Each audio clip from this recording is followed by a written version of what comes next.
కేంద్ర ప్రభుత్వం అవలంబిస్తున్న కార్మిక రైతు ప్రజా వ్యతిరేక విధానాలను నిరసిస్తూ ఏప్రిల్ 5న నిర్వహించ తలపెట్టిన చలో ఢిల్లీ మజ్దూర్ కిసాన్ సంఘర్ష ర్యాలీని విజయవంతం చేయాలని రైతు సంఘం రాష్ట్ర ఉపాధ్యక్షులు శోభన్ నాయక్ కోరారు. ఆదిలాబాద్ జిల్లా కేంద్రంలోని స్థానిక సుందరయ్య భవనంలో ప్రజా సంఘాల ఆధ్వర్యంలో నిర్వహించిన సదస్సుకు ఆయన హాజరయ్యారు. గత 8 ఏళ్లుగా దేశంలో అమలు చేస్తున్న కార్పొరేట్ మతోన్మాద అనుకూల విధానాలను రైతు కార్మిక ప్రజా వ్యతిరేక విధానాలను తక్షణమే విరమించుకోవాలని అన్నారు.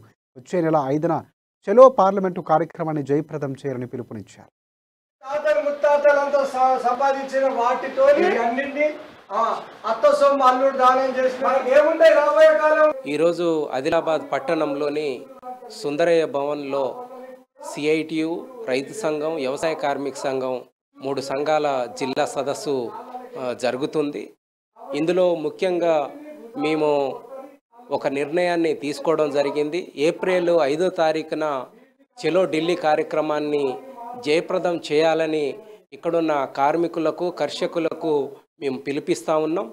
ఈరోజు బ్యాంకులలో అప్పులున్నాయి, అప్పులన్నింటినీ మాఫీ చేస్తూ చట్టం చేయాలని రైతాంగం కోరుతూ ఉంది. మనం చలో ఢిల్లీ ఎందుకు పెట్టాము?